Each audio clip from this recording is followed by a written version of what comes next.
I'm half Sahrawi, so my skin looks like this, but my father's looks more like yours. And my name is Tariq Sharif. Tariq is after Tariq bin Ziyad, who was the Moorish general who conquered Spain in the year 711. And Sharif means related to the Prophet Muhammad through his daughter Fatima. And my father is Ahmed Sharif, who is from the Western Sahara. He was born and raised in the Western Sahara. He was born there in 1960 when it was called the Spanish Sahara. It was a Spanish colony. Um, Many people know this, but for those that don't or need a refresher, many of the European countries had colonies throughout Africa. We hear a lot about the French colonies. We hear a lot about the Dutch and the British and Belgium, but you don't hear a lot about and Portugal, but you don't hear a lot about Spain and Africa. But Spain was in Africa and they had control of the Western Sahara, and it was called the Spanish Sahara or Sahara Español, and that's where my dad's from. And in 1975, in 1975, Spain left. Just like many European countries did, they realized that from a lot of international pressure, you should not be colonizing these countries. So European countries started leaving Africa, and Spain left the Western Sahara in 1975. And literally the next day, Morocco, because they had already been free from France, they invaded with all their tanks, and it was a military invasion from the north and Mauritania from the south to take that land. There's a power vacuum. Oh, Spain's gone. Right.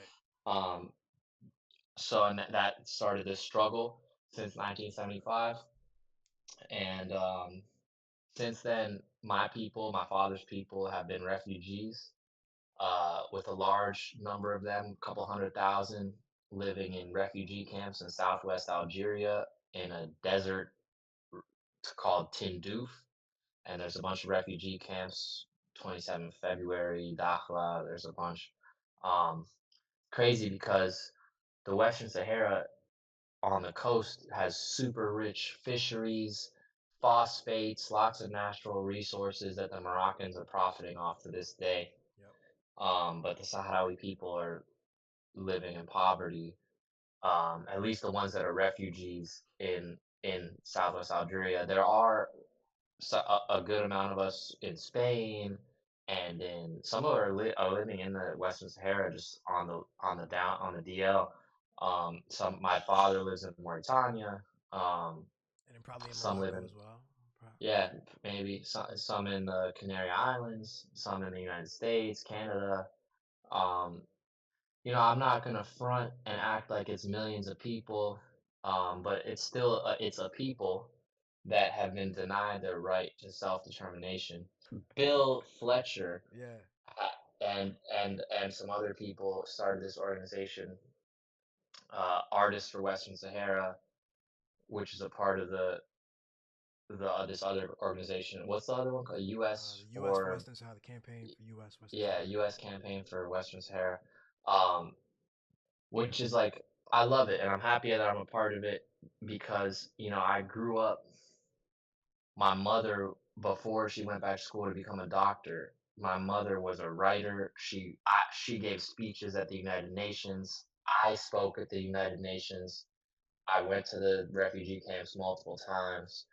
I, um, just we were well, I protested at the White House. I did a lot of things to try to spread the word for my people. And before I was interested in business, this what I dedicated a lot of my life to. And I realized as I got older that it was tough to make a difference without resources. Um, and I also My girlfriend, who's not my wife, got pregnant, so I was like, I gotta get to work. But I already kind of knew I had to get to work. So, but now I have a platform and some resources, and So now and I'm getting back into, I hate the word philanthropy, but just like my original passion, which is like helping people. Um, so yeah, I'm happy we're talking about it. It's a thing that it's an issue that a lot of people don't know about. You know, a lot of people hear about Palestine and Israel, and a lot of people hear about Sudan and Congo and China. But you don't hear a lot about the Western Sahara Yeah, and Morocco's situation, and and the it's something I collaboration want of to. all that. It's all connected, you know, Morocco with Israel and the whole deal. So I mean, and it's North Yeah, Africa. So yeah, what? and I listen. I love all people. I don't want to. I'm friends with Moroccans. I'm friends with Israelis. Uh, uh, I just I just think that people, according to the Geneva Convention and the International Court of Justice or whatever ICJ stands for, That's it. there's people have the right to self-determination, and um, the Sahrawi people have been promised a referendum since 1991.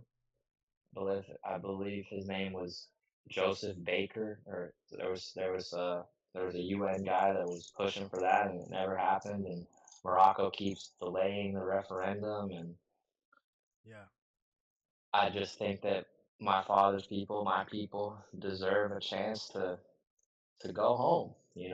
Um, absolutely. and I don't know what that looks like, but I just think like it's not fair that for so many years they've been refugees.